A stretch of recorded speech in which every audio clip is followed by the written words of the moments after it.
welcome to the Bro Nouveau podcast, the podcast that models healthy communication for men, empowering them to start the journey of self-work. Now here's your host, Thomas Pierce. What's up, everybody? How you doing? The great Bill Burr has a weekly podcast, and he always starts it off by saying, "How are you? I'm just checking in on you," which always cracks me up. So I'm going to do that as well. How are you? I'm just checking up on you. Happy Thursday to you. Happy Thursday to me. Congratulations. Another week in the books. I'm happy to be alive, folks. Life is fragile, and I'm happy that we're all here for another Thursday episode of the Bro Nouveau podcast. I'm your host, Thomas Pierce. As always, I've got someone inspired and inspiring to be a guest on our show this week. This week, I'm chatting with Dave Gold. Dave is a lifelong spiritual seeker, retired trial attorney, divorcee who eventually found love, and now a individual using his life experience to help other folks navigate life. Dave and I immediately hit it off. We definitely had a really nice connection, a nice chemistry, if you will. And yeah, it was a lot of fun. We talk about a lot. Check out the show notes if you want to get a quick overview. But honestly, I would just say dive in. This is one of my favorite episodes I've recorded so far.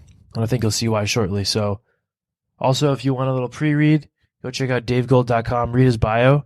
And I think a lot of the things we talk about and the topics we cover kind of make more sense in that context. So thanks to Dave for coming on the show. Thanks to you all for being part of this journey. And we'll see you next Thursday on the Bro Nouveau podcast. Okay, off to the races. Dave, good morning. How you doing? Good to see you, Thomas. Likewise. Where are you phoning in from here today? I am in Chapel Hill, North Carolina. And for the people, is this an audio and visual or just audio? Just audio. So I just want the people that don't know, is it Thomas? I said, Thomas looks like an archetype. He's just, I mean, you're just a really handsome, rugged, just have this perfect look. I don't know how you do it, but thanks, man. I certainly appreciate it. Good genetics, I guess. And I mean, I work my ass off. I work out every day. So yeah, me too. Anyway, I love beauty in all of its forms. So yeah, including other people. All right, go ahead. It's your podcast. No, yeah, that's great. Tell me about your workouts. What do you do for your health and fitness? That's crazy. Like I told Julie yesterday, I was a hot yoga guy for me. I've been doing yoga for, 40, almost 50 years. So nice. That's the main thing. But I was a hot yoga guy until the pandemic. And then there's actually like 1 hour, we're in a wooded area where there's enough sunshine that I can go out and do it in the sun. So I'm out in the driveway. It's 38 degrees. I'm in a pair of shorts, and the FedEx guy comes up and, looks at me like he just entered some kind of parallel universe. Like, who the hell is this guy? So anyway, but it's partly how I'm wired, and it's partly that I've just I'm turning 70 in a month, and I still have the energy of a child. So whatever it is that I'm doing that's fostering that energy, that's what I keep doing. Incredible, man. You look about 50, so whatever you're doing is working well. Mutual admiration society. I have a beautiful young wife who I absolutely adore, and that has a hell of a lot to do with it too. For sure. So I'm at the age where, I'm 26. I'm in that like in between phase, I guess I'll call it, of childhood is well in the rearview mirror, but I'm not. Some of my friends are getting married and all that good stuff is going on. But one of the questions I always ask people my age about who are married is how did you know when you were ready to get married? So that's an interesting one for me. You want me to, Julie, it's because I built my business, I said, can you get, because obviously this podcast isn't, but I said, I get paid to tell people how much I love my wife. I mean, if there's a better goddamn gig in the world, I have no idea what it is. So can I answer that question? Is that okay? I didn't know if that was rhetorical or whether you really wanted to lead off with it. No, yeah, I want to know. Okay, so I got to tell. I'll launch into a little bit of creation myth here, and it'll help your listeners get a better understanding of who I am and what I do. So I when I was a kid, I'll tell a story from this angle. When I was young, 7, 8, 9, I dreamed of a great love. I just knew that was something that I really wanted, and at the same time, I don't think I had the guts or the faith or the confidence in myself to think that I'd ever really have it. But my strategy was I was just going to be so successful and so rich and so famous that they could look by whatever physical or psychological limitations I have, and I ran that down, and that didn't, life kicked me in the ass pretty hard. My father died when I was 19. A bunch of stuff happened. And so then I tried to spiritually bypass life and love. I thought I happened to meet the man who became my spiritual teacher when I was at my first year of law school. And in addition to getting a taste of transcendence, I thought, well, this is the way I can get rid of all my imperfections by just transcending them, just bypassing them. And in the process, I thought that I would trade human love for divine love. And I was celibate for many years, which, I was just talking, it's funny, my publicist or whatever is running that experiment, and he wanted to ask me a lot of questions. It was like post-traumatic stress disorder. I was going back to those years. But anyway, I really, really, really, in addition to just wanting the truth or the absolute or God, whatever you want to call it, I wanted to be freed of this hunger that I had for human love. And I ran that experiment, in various forms for decades. And then I got married late. And it wasn't, I knew better. And then I knew better to get married. I knew that the person I was with, but at this point I was almost 50 years old, and I just figured, what the hell? And when I was when I was 62 years old, back in 2013, whatever, somewhere in there, everything fell apart. I had made a lot of money in business and law and various other investments and stuff, and I lost over $1 million in a company that I started that I was just doggedly determined to bring to market. The second spiritual organization I was with fell apart, and my marriage fell apart. And, it's kind of a classic story of surrender. And a few things happened. One is that I actually ended up having a spiritual experience that I don't know if I ever really believed I would have. I don't claim any great, I don't claim to be enlightened or a master or anything, but it answered my questions. And then shortly after that, Julie, it was just a friend, just someone that I was thrown in with in life. I came and we were just spiritual buddies, and I didn't have any sexual, there was no chemistry, nothing like that. And then suddenly, and here's the long-winded way to get the answer, but without the context, it would just sound like a stupid story, is we didn't fall in love. Our love was revealed. We were friends. We had respect. We had common values. Our kids went to school together. One of my daughter and one of her children. But suddenly, it's like the scales fell from my eyes, and we both knew. It happened over a course of 3 days, and it actually happened remotely. I was in Denver at a board meeting. She was here in the area in North Carolina. But over that course of time, it became so clear that, as Julie said, we didn't fall in love. Our love was revealed, and that love is eternal. It doesn't have any edges. I looked for the edges of that love, and I couldn't find the edges, which I knew was infinite. It is constantly revelatory. It's a surprise because, look, I've been a trial lawyer. I've been a hard-nosed businessman.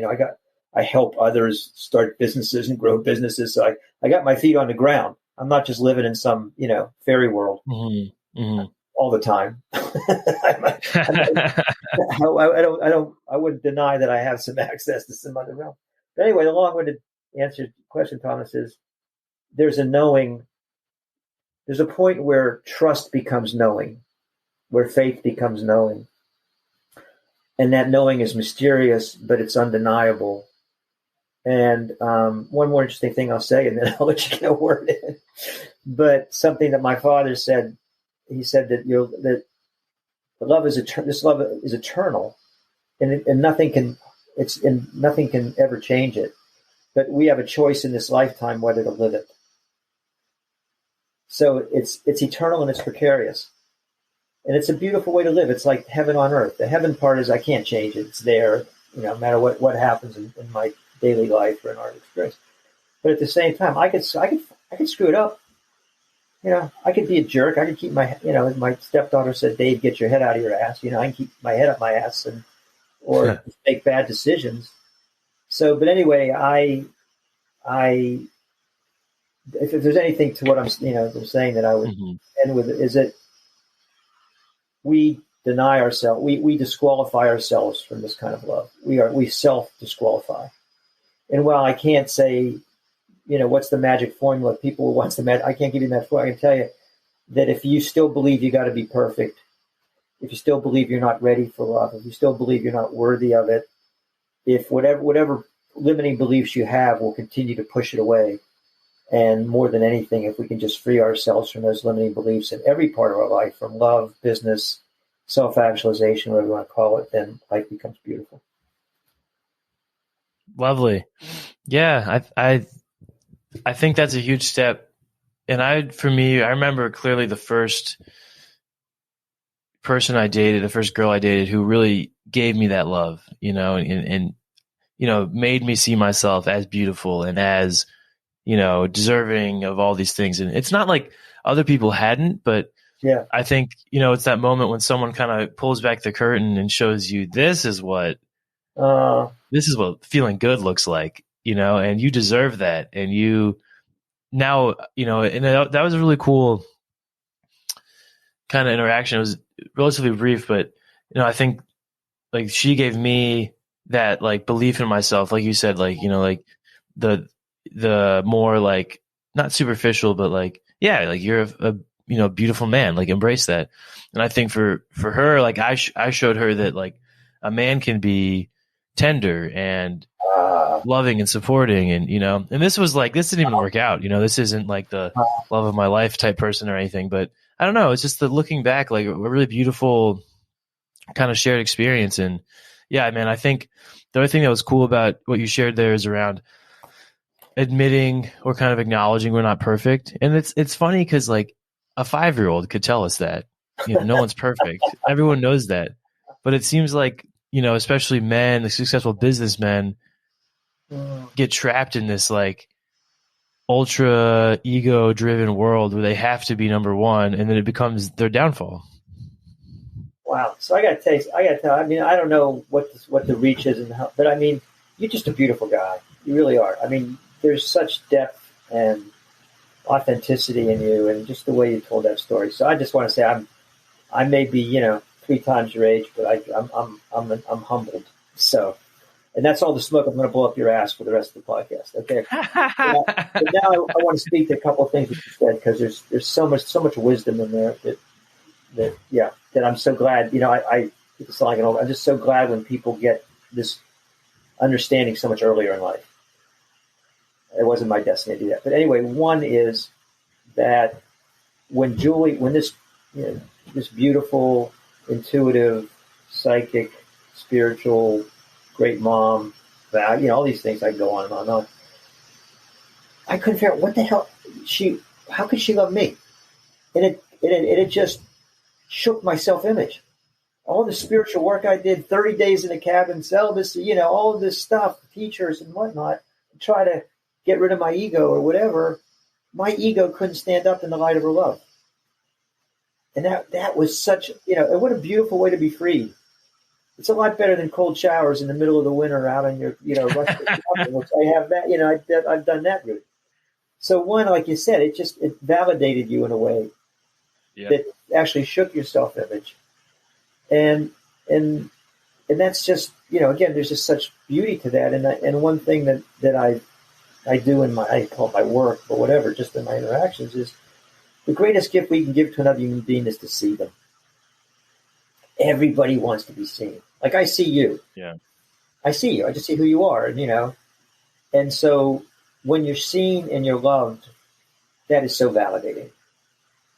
And it validates yourself. And then you, in turn, because you're seen and loved, have a little bit more courage, like you're talking about the men with the armor and the egos. And no, you know what? It's safe for me to come out, to peek like a turtle, peek out from under my ego and my armor.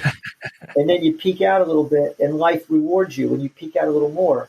But that whole cycle begins, as trite as it sounds, with being loved. And whoever that young lady is, she played her perfect role.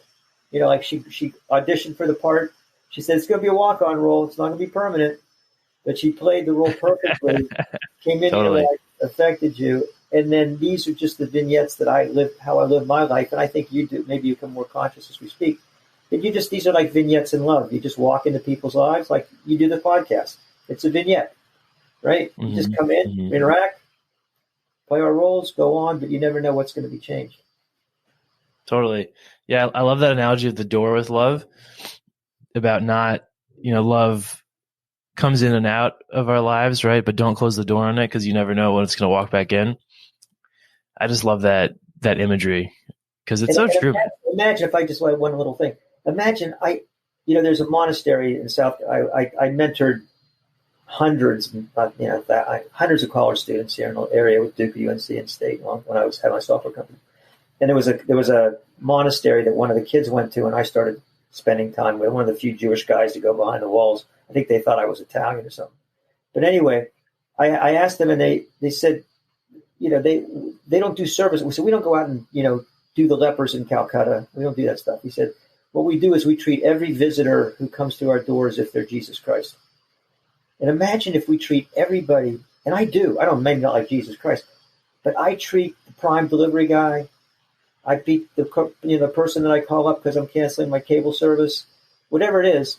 I treat everyone with love.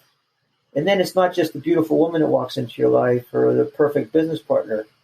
But imagine living your life that way, that everybody that comes into your life is an opportunity in life. All right, I interrupted you. Go ahead.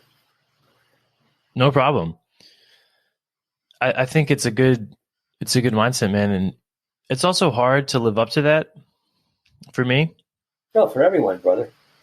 Yeah, but it's true because, like you said, it's kind of the idea of like seeing people and just, I feel like we kind of get caught up in these roles. It's like, I have my identity. I have my little identity prepackaged. I got my job, I got my relationship, I got my sports or whatever the hell, it is that people value and identify with. And then instead of going out into this happens to me, like instead of going out into the world and just being and interacting with people and, seeing what happens, it's kind of like we play this role. Yeah. Like seeing the cashier, not seeing a mother or a father or a brother or an artist. It's like assigning people these roles. And especially, man, with, I would say, homeless folks and, those dealing with drug addiction, that's the one that really like breaks my heart and just, really like, it's tough because there's just, you can help people, you can talk to people, give them a conversation, a little humanity, but it's like, I'm not going to be the one to pull them out of their, situation, but it's just hard to see that and know that on a mass scale, society has pretty much exiled them. And that sucks because there's a person in there.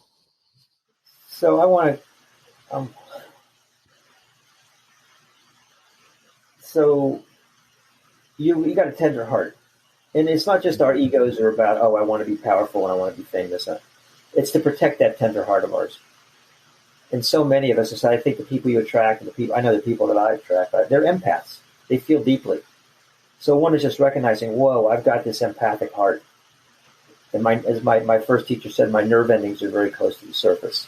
My heart's very close to the surface, And so one is just, wow, how do I deal with that? How do I live? And this is one way where the tenderness with ourselves is so critical, because I have these characteristics that I don't like about myself. They get in the way of love. They don't feel authentic, and I want to change them, and I don't like myself for having them. But I realized, well, those are just all mechanisms that I came up with, so that my tender heart could live in this world. And so there's a way of just one being tender for these parts of ourselves, these compensations that we do for that. But I'm going to give you a couple of things for what it's worth. And it's funny, I do this. I do this talk for company founders, or I do this presentation about the 3 keys to enlightened decision making. And there's 2 of them that just come to mind right now when you're talking. And the first is it mine to do? That's what I ask myself. Is this mine to do? I can't it's funny. I have a company. I guess it's a non-profit now, but it's called Web Squared. It's for Black entrepreneurship. I was always pissed off about racial injustice, but it wasn't mine to do. But I walked into to rent a tuxedo for my stepson, and the guy that was a young black guy, and I just really liked him. And what do you do? And he wants to be an entrepreneur. And I thought, shit, it's hard enough to be an entrepreneur without being a young black entrepreneur in the South. And so, it was mine to do to help that guy in the moment, and that grew into a whole organization that's helping scores of entrepreneurs. So it's like you just respond, what's mine? In the moment, mine was, I like this guy, I want to see if I can help him. Let me make a couple phone calls. Rather than saying, oh my God, how do I tackle racial injustice in this world? So one is it mine to do? And this is a really good question to ask yourself. And another one is, how does a decision make me feel? And I do this all the time. Like you and I had a mix-up, it was my fault. I'm sure it was on my fault. But we had a mix-up on this, and I thought, okay, well, he stood me up. And I thought, that made me feel terrible. I thought, no, this guy, I want to connect with this guy. So somebody blew me off yesterday. You didn't blow me up. I'm saying, I just said and it just made me, I thought, this is the third time, the hell with him. And that was how made me feel good to say the hell with him. Right? Yeah. So you can't set these criteria up front, which we all want to do. We all want to protect ourselves by saying, here's the rules. You get 2 blow-offs, and then the third time you don't come, or whatever. No, it's like, do I trust myself and do I trust life enough to show up in the moment and respond? Not react, respond. Mm-hmm. That takes a big part. Yeah, that's a good way to put it, man. And it's so true. I do have a ton of empathy, and I guess that's part of the motivation, right, to why I did this and created this program, is just because I think there's a lack of this interaction for men out there. We don't know each other, but I'm not trying to impress you. You're not trying to impress me. Neither of us really give a shit. We just want to talk and have fun and be honest, and that's great. Like, there doesn't need to be a facade of it hiding behind a sports analogy or talking about business or the back nine, baby. It's like, those are like so tired, so overused tropes that I feel like it's unfortunate that we get kind of subconsciously boxed into. And what's funny, man? So this whole program, I'm about 6 months into this whole discussion on masculinity. What does it mean to be a good man? And I've realized one of the dangers of it is that on one hand, I think I am promoting a good conversation, but I'm also generalizing men a lot, right? I'm putting people into boxes. And that's something I learned too, with the whole conversation on racial inequality, for example, and my quest to kind of deepen my self-awareness and kind of own my privileges. I realized that along the way, it's a fine line between generalizing people and kind of using these identity markers to our disadvantage and kind of in the attempt of understanding ourselves and other betters, actually just putting us in these really generic boxes that don't help anything. So yeah, it's interesting, man, because I don't think that all men are stuck in this, kind of limiting box, because there is a movement, I think, and this is becoming more mainstream, but still, I think worth the conversation. Yeah. Yeah. So again, I'm like a shark. You just have to throw a little bit of chum into the waters, and I'm at it. So it comes back to judgment, and there's the judgment that we have with others, and then it's easy for us when we judge to put them in a box, very easy. And it was shocking for me. I've had the same CPA for 45 years, and I started and we're just good friends and blah, blah, blah, blah, blah. And then I happened to discover in the conversation with him during the election cycle, we were on opposite sides of the fence. And I thought, wait a minute, I can't imagine there'd be somebody I'd like so much. We have such a rapport, but he's over in this camp, and so it's so much easier to say, oh no, you're one of those. Okay, the hell with you. But the back of the book answer, the cheat code for this, is we judge ourselves. And as long as we're judging ourselves, we're going to judge others. And there's a way that to try to free ourselves from judging others before we free ourselves from judging ourselves, it won't work. I'm sorry, whatever I'm judging too. So there's something, first of all, to realize that it's the judgment that puts people into boxes. And it's because we put ourselves into boxes. And when we start taking ourselves, and I found this, I was very judgmental, always been. My first teacher was incredibly judgmental. I thought that was spiritual, to immediately be able to typecast people and dismiss them or bring them in. And I found that just so horrible. And it's only when I just allowed myself to be everything that I am, that I can allow other people to be who they are. There's a way that when we, and this is one of the advantages of spiritual work as well as the heart opening. I see myself in everyone. So you have a different relationship with people when you actually can see yourself in them. I just see this tender-hearted guy that wants to do good, that's got, that has talent, has all these things, and finding his way through. Because that's me. This is me. So I don't. It's not like, oh, I'm smart, or I take cues. I do all that too, because I used to be a trial lawyer, for God's sake, a sales guy.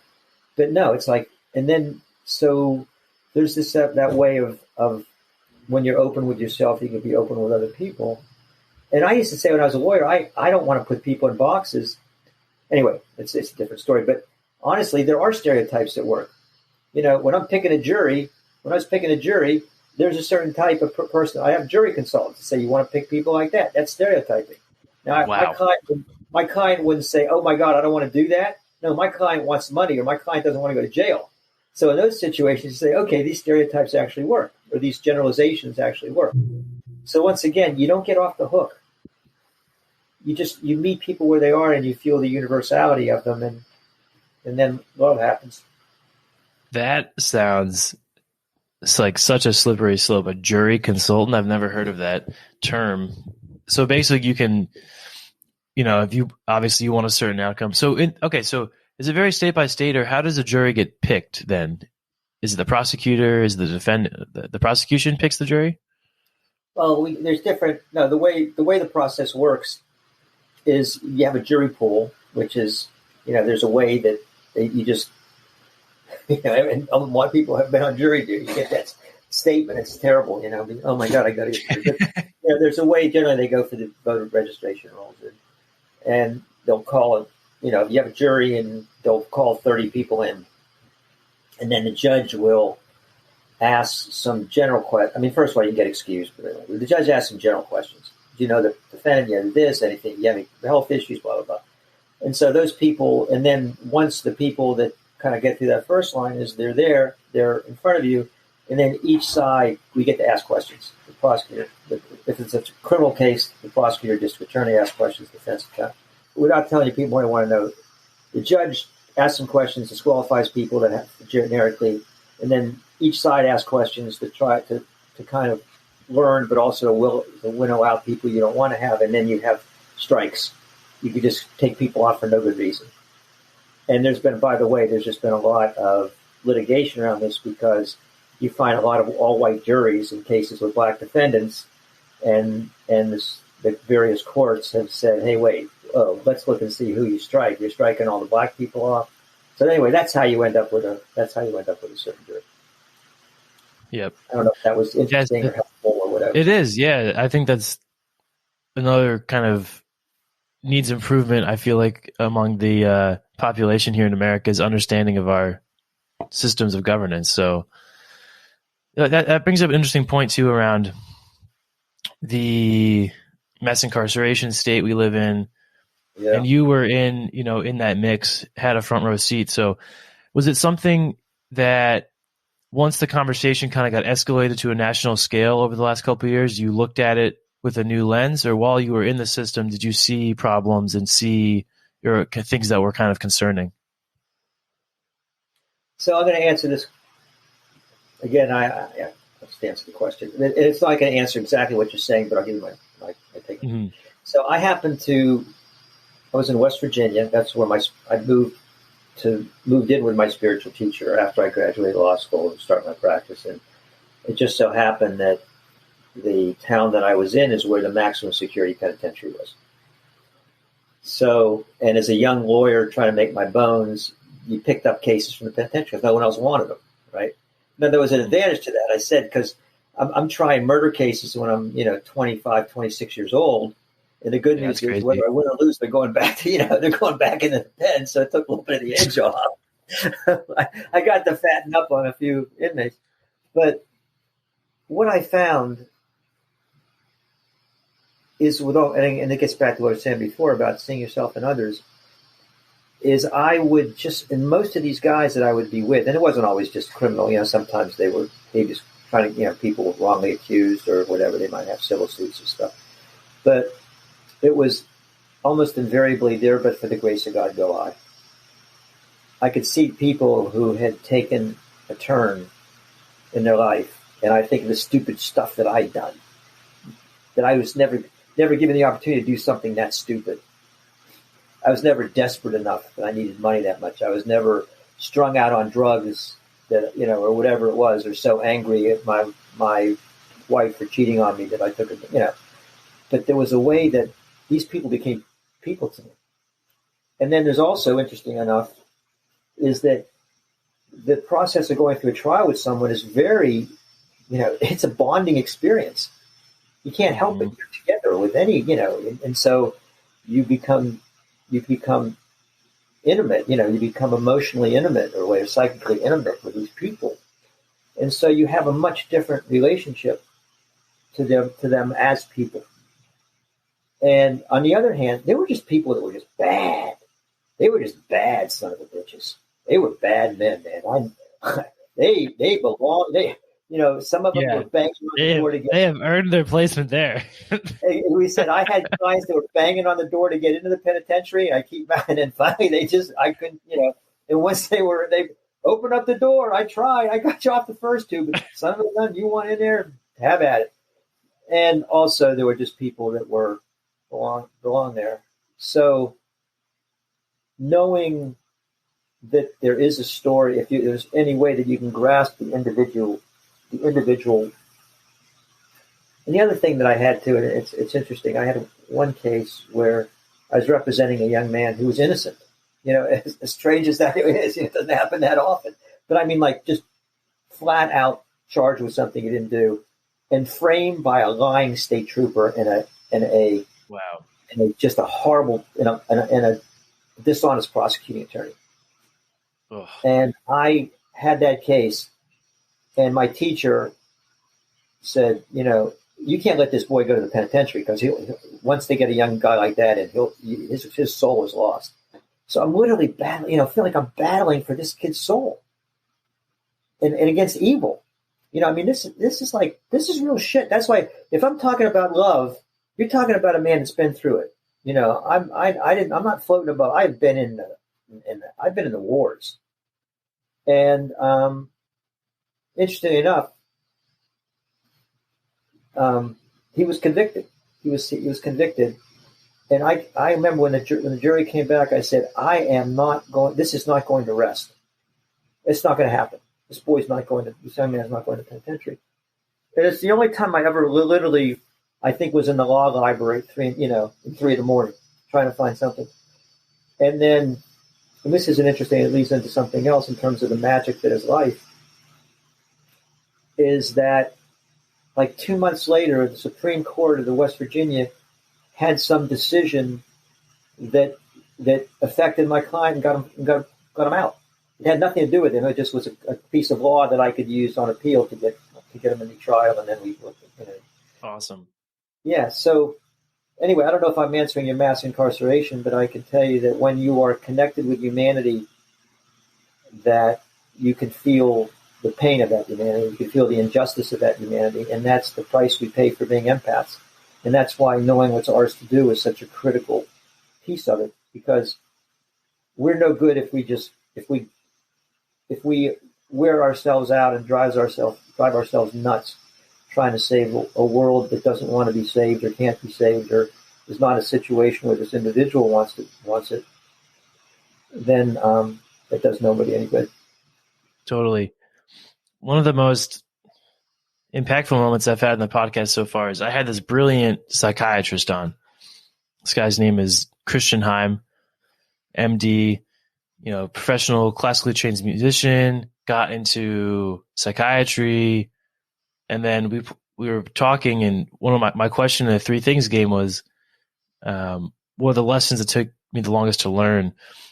Oh no, sorry, it was a question about happiness, and one of my answers was that I'm not responsible for anyone else's happiness, and it blew me away because he said, "Wow, Thomas, that I'm going to walk away with that because that's something I struggle with."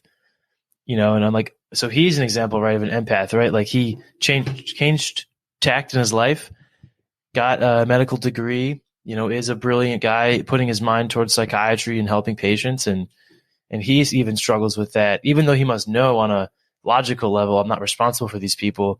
His empathy is so caught up in it.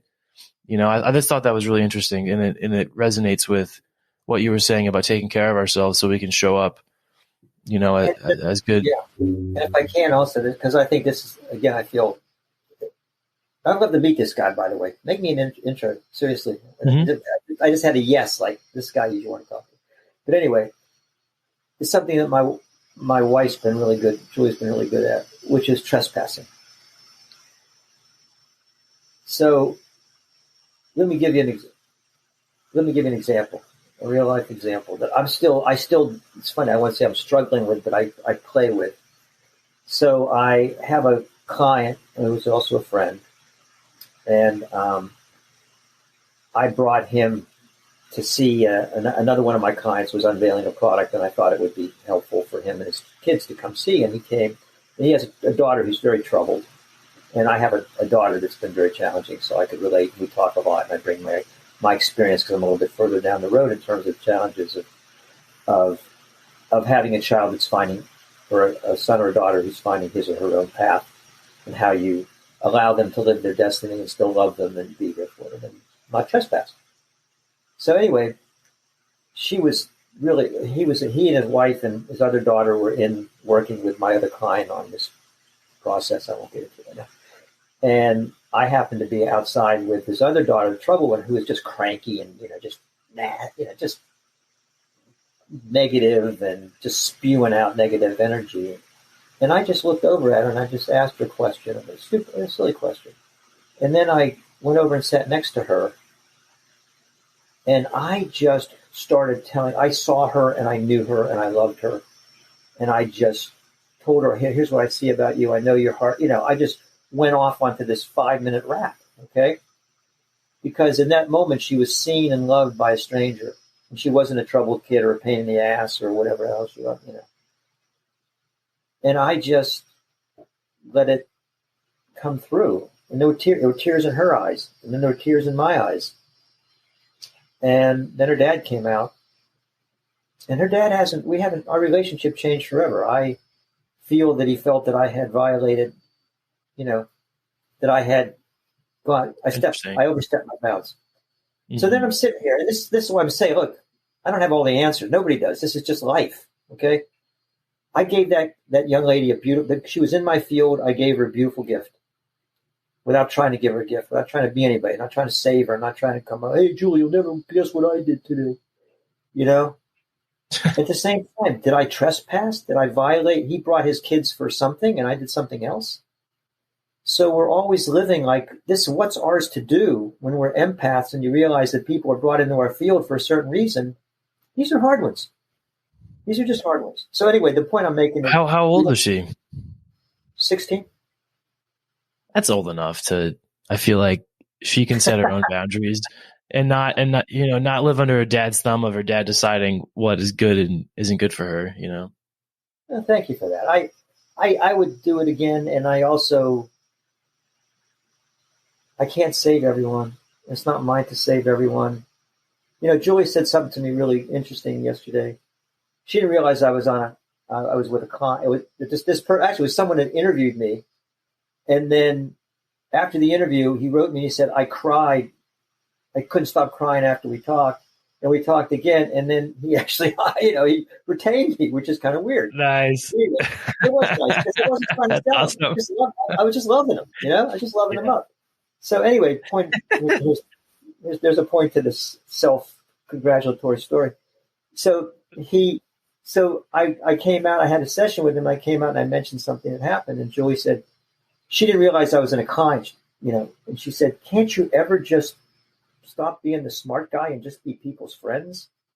Mm. And I am. I mean, that's what I do. I walk. I'm everyone's friend. I'm a friend.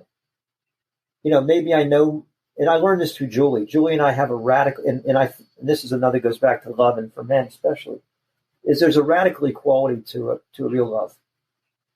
We're radically equal. There's no hierarchy, but there is deference, meaning that she's a hell of a lot better parent than I am, and I'm a hell of a lot better at making money than she is. So it's not like we're equal in that sense, but there's equality. And I have just found that what I do is like, I don't look at, I'm just treating you as a friend, truly, as an equal, my equal. Mm-hmm. Mm-hmm. So there's a way anyway. People can tell that too. Like, I'm reading a book right now. I'm 13 books into a 14-book high fantasy series. It's called The Wheel of Time. Oh, it's epic. If you want a good story, it's fucking bananas. And so there's this set of characters who are like, the witches, essentially, to use a simple term. And they're always trying to manipulate people. And there's the hero of the story starts out as a boy, not knowing he's going to be a hero, right? Just a normal person. And then through the story, he evolves and learns that he has his destiny and these things. And his friends who he grew up with in this village also grow to be, leaders and kind of leaders of the free world, essentially, or in this universe. And one of the groups of women they're quite manipulative, or they have power and they have prestige and they use it to influence people. And one of the hero's friends who grew up in the village is also a leader in this other group. And she's talking to herself about how do I control him, or how do I, use him to my ends. And I'm like tearing my hair out. I'm like, he's going to know immediately that you're trying to control him. The people who think they're so smart that they can persuade and manipulate other people, and they don't think they're going to get caught. It's like, one, how dumb do you think everyone else is? And two, where do you get off thinking that you can do that? And I'm like, I'm on my Kindle, like, what are you doing? But I think the reason it resonates is because it happens in real life. Mm-hmm. This manipulation that people, I don't know, people think we're fucking dumb, man. It's like, there's a, I don't know if when we get to I have the answer to one of your three questions. Nice. I was just thinking it actually goes to this. So I'm not going to say anything because it answers one of the three questions. Nice. Well, there's a set of questions, so it could be a variety of questions. So there's no guarantee that. Okay. Yeah, that's cool. Well, I would say that I would answer this question, or just go. I don't know why what you said. I mean, it's so fucking simple. It's the back of the book answer. All you got to do is show up as yourself. That's all you have to do in life. And I know it's not as simple as it sounds, but you show up as yourself. And then you don't, for me, the antithesis of showing up in myself is wanting something from another human being. And I'll tell you, this is like, you want to know what the edge of my life is? Like I said, I'm going to be 70 next month. What's this month? Yeah, February. I've done so many different, I've done so many different things, and I've had colossal successes, and monumental failure too, and blah blah blah blah. But I'm doing one of the hardest things I've ever done right now. How do you build a business without wanting anything from anybody? That is a mind fucker. That's 40 hours a week of my life. Yeah. Yeah, exactly. You're on the phone with these people. You want something from them, but you don't want to take something that's not yours. I don't want anything in my life. I don't want you to give me something because I'm articulate, or I say the right word, or I hit the right button. But at the same time, I can't sit like a Unabomber in my basement and wait for people to find me. So this is the living experiment. Maybe you have me on in 3 months or 6 months, and I'll tell you how it's running.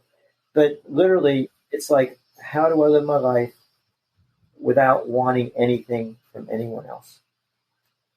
It doesn't mean that I don't want to have a good experience with you. I don't want, I want things. Sure, I want things. But this is, and we talk about relationships, is how do you have a relationship where you don't really want something from the other person, knowing that you do. I want a million things from my wife. I'm happy when I get them and sad when I don't. But still, not wanting to manipulate, not wanting to infringe upon her autonomy and her freedom and the perfection of her expression in the moment, which may not jive with what I would like in the moment. Yeah. The biggest place where my controlling traits and me trying to dominate comes out in my relationship, which is hard for me to admit, or it's like, you just did. So I did. And it's fucking true. And it's like, I don't know. I feel like it's one of those things where I do well with the tough love angle, or the like, all right, like I've identified this is I have a controlling trait. Now am I going to cry about it and, be like, oh, Thomas, that's so weird. No, shut the fuck up and take care of it. The only one who can control it is me, Thomas. So stop, and that's the whole, like you said, I'm not like a huge fan of the pop psychology, and the like, extreme ownership, all that stuff. But at the same time, there is merit in that. I think it's, from the way my brain works, like keeping it simple and just being like, these are the commitments you made. These are the things you signed up for. These are the things you have to own in your relationship. If you want to have a beautiful relationship with this wonderful person, own your end of the street, right? Clean up my side of the street. So that's a big thing for me to keep in mind. There's great. This is great. So one thing is one of the teachers I had said, you want to know the difference between the ego and the real part of yourself? The ego is always a victim, and the real part of yourself is never a victim. Mm. So I know right away, if I'm victimized by anything, I'm not standing my true self. So what does it mean to take absolute responsibility? It doesn't mean I'm perfect. It doesn't mean that I'm the one that caused, it's funny. We're having a launch tomorrow for a couple of my clients. We're launching their new product. And I'm in the damn North Carolina. We're going to get snow tonight. I'm thinking, Jesus, I got all these people we lined up to come, and it's going to snow. These people, if there's a snowflake, they storm Walmart for bottled water and propane generators, So I didn't cause that. I'm not, when I say absolute responsibility, I'm not the one that's causing the snow. Okay. That's not me. But there's a way that I take responsibility. And part of this gets to the vulnerability. And, this is another discussion we can have another time if you want, but about men. I find myself being a bully or manipulating my wife or whatever. And there's a way that I just go back and acknowledge it. It's not like I'm confessing, I'm no goddamn good, but I did something the other day that she asked me not to do, and I just went ahead and did it. And I'm like, wow, talk about breaking trust, It wasn't a big deal. It was stupid. It's just one of my stupid little idiosyncrasies. It's harmless, except the trust. And then I thought about it, and I remembered something that I had done as a kid. It's very similar, like a compulsion. And I just went back and told her. And there's a way of just being, not, instead of hating myself and beating myself up or justifying it, they're both horrible ways to go. They're the same. Either one's ego, whether you kill yourself or exalt yourself, it's still the ego. But just to be vulnerable enough to say, this is what it is. And my experience is if you're with a person that can't handle that, you're with the wrong person. Does it mean like, I love you, Dave? No, she might get pissed off and think, Jesus, you've been an idiot for 20 years. But I know in the next moment, that's deepened our relationship. And one of the things that I did with Julie, and I've learned this, is I told her something I was really, really ashamed of. And I thought, I can never tell her. And she looked at me like, yeah. And then, and just being able to just, because we disqualify ourselves because whatever that thing is that we don't want to tell anybody else, we've disqualified ourselves. I don't mean you've got to go and, put it on social media or anything. I'm just saying there's a way of freeing ourselves, because everybody's got one, and everybody thinks they're the only person that has one this bad. So we live in this horrible circle thing of each one of us disqualifying ourselves, and all of us, because we're not as good as the person to the left and to the right. And that's hell. That's hell, and it's a waste of life, and it's a waste of energy, and it's a waste of divinity. So there's my soapbox. I had to get on a little bit. Wonderful, man. I just want to circle back around. You said you did something she didn't ask you to do, and then you said, but it's not a big deal. Have you confirmed that it's not a big deal for her, to her? No, it was a big deal for her. Okay. Because I broke trust. Right. And she's right. Everything's about trust with her. Everything's about trust and transparency. Here I am. I'm a slippery trial lawyer. There it is. See, Thomas, this is interesting for you, because, if I may, because we talked before. We both have you're doing sales. I've done sales, and I'm grateful for that. And everybody that I. Anyway. But then there's this also, like, of how do you relate authentically with this person when you still have an outcome in mind? And this is, in Zen, they have something called a koan, which is like an insolvable problem that breaks your mind, so you stop thinking. Your koan is, how the hell do you work as a salesman? I'm not saying it's wrong or good. It's perfect, because you're doing, really, I mean it. But it's just really interesting for you. And in a way, this is your antidote for that. Or this is for you, just to be able to say, hey, let's just have a conversation. Yep. You have read that perfectly. And it works because people who I sell to and interact with, they can tell, I think.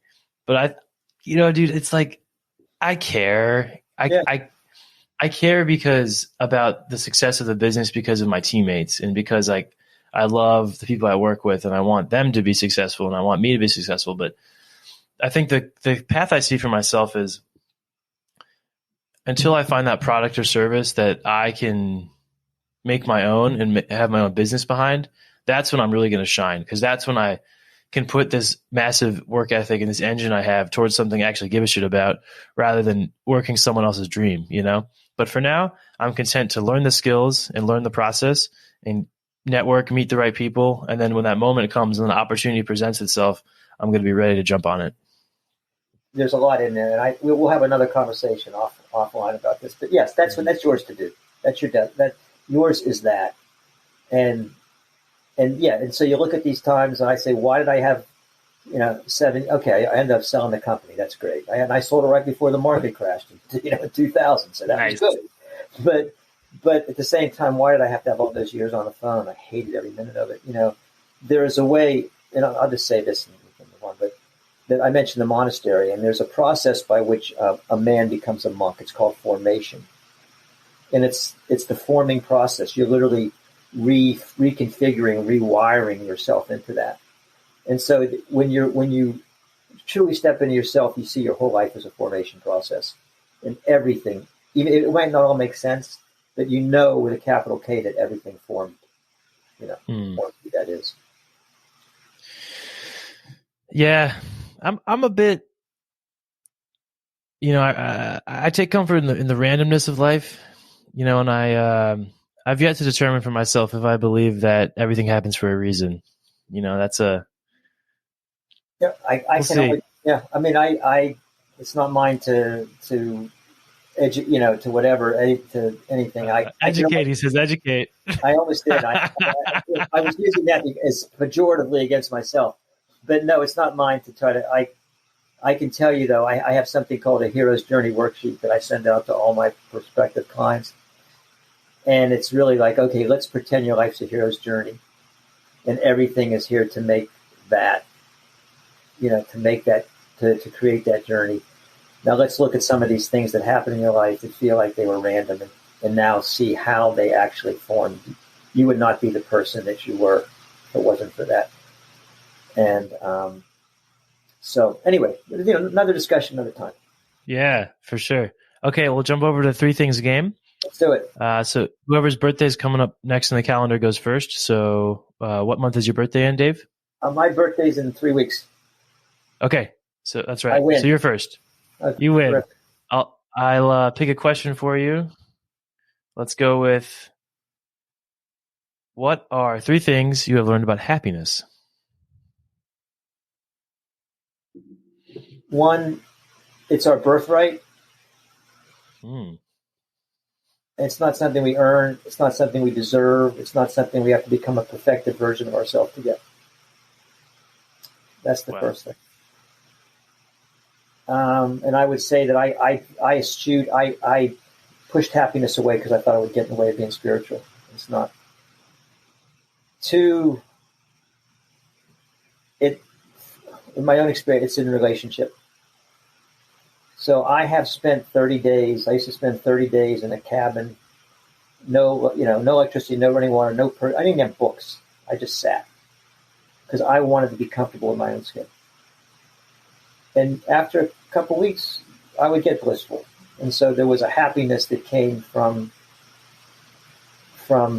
being, from just being in my own skin and feeling my own divinity and my own autonomy. And then I say that to preface it, that my happiness comes in relationships and relationship to ideas, a relationship to my dog that's sleeping at my feet, relationship with you, with my wife. And just, so the first is our birthright. The second, for me, the happiness is in relationship. And the third is that the happiness we most want resides in the unknown. And this is big. And again, everything we really want is in the unknown. Giving away the trade secrets here. Julie is unimaginable. I never could have dreamed her up. Okay? I had a dream when I was 8 years old that this is what my life, So everything we want, the happiness we most want, is in the unknown. So the idea that we're going to somehow chart a path to it and create it and become this and do that and do this, do that, don't get fat kind of thing. No. There's a trust and a surrender in the unknown. And the art and the magic and the beauty of life is learning how to live in the unknown so that we can get the happiness that we want that resides in the unknown. That's not bad for off the top of my head, huh? That was I would not describe that as bad. No. Oh, good, very good. I know it's a low bar, but it wasn't bad. No, that was amazing, man. Thank you for sharing that. I'm looking forward to reading back on that, listening back. Okay, which one should I go for? Okay, this is a good one. What are 3 things I've learned about forgiveness? Wow. Yeah. The first one is. Oh, sorry. This is mine. Oh, good. Okay. Yeah. So I would say, I'm in the middle of a forgiveness process with someone close to me. And one thing I've learned about forgiveness is that communicating to the other person my criteria for forgiveness is a good step. And it's not with expectation about their reaction. They might not react well. But I found, for me, being able to say, hey, I was hurt this way. This is what I'm going to need, or this is what I'm needing from you to feel better. Even if they don't give that to me, at least I've verbalized it and now it's out there, right? Now I've identified it. Number 2, I would say, I think I have lived this out. Yeah, I think forgiveness is freeing in a sense. It really is. Because now I don't have to carry around, at least on the conscious level, that bit of trauma or that bit of pain. I think the things we experience live with us in our bodies, and it's harder to move through that. But at least in the conscious level, being able to consciously say, I forgive you, and mean it and believe it is very, very powerful. And I would also say I've learned about forgiveness to not judge myself on the speed of the forgiveness, because even if being the empath, right, us, best guys in the world, according to us, it can be hard. Even if I don't forgive soon enough, or I'm not, on a timeline that my mind approves of, don't judge myself because of that too. Because yeah, it's mine to own, right? No one else can tell me when I'm ready to forgive. So yeah. I'm going to add one little thing because I can't help myself. It's all about you can't forgive anyone more than you forgive yourself. The capacity for forgiveness is absolutely capped out on how much you forgive yourself. All right. Anyway, that was yours. I don't want to steal your thunder. All right. For sure. Number 3. Well, that was 3. Let's see. So don't rush it. Communicate what I need, and it's freeing. Those are the 3. All right, Dave. Well, I'm going to give you legend status off the bat. Okay. Thank you so much for coming on the Bro Nouveau podcast, man. It's been a lot of fun. Terrific. Let's end it and let's talk for a second. Okay. Before we go, you do have services. You have coaching for men. Sure. So where can folks check that out? Yeah. So best thing to do with it, and I'm reconfiguring what I'm doing to respond in a moment, but davegold.com, DAVEGOLD, just my name. So you can check out my website or just send me an email at dave@davegold.com. And I'm generally, I'm intuitive and I'm also accessible. So, I'll figure out. And if you feel a resonance here, and if I can say one thing, one last piece of legend status, everyone that's listening. Being hard on yourself doesn't make you better. It just makes life harder. And whatever you think you're doing, that you need to be rough and you need to criticize yourself. It doesn't mean, that you walk around blindly and think, you got to be self-reflective. But this extra layer of not good enough is not serving anybody. And that's what I free people from. And if that rings a bell with you, you know where to find me.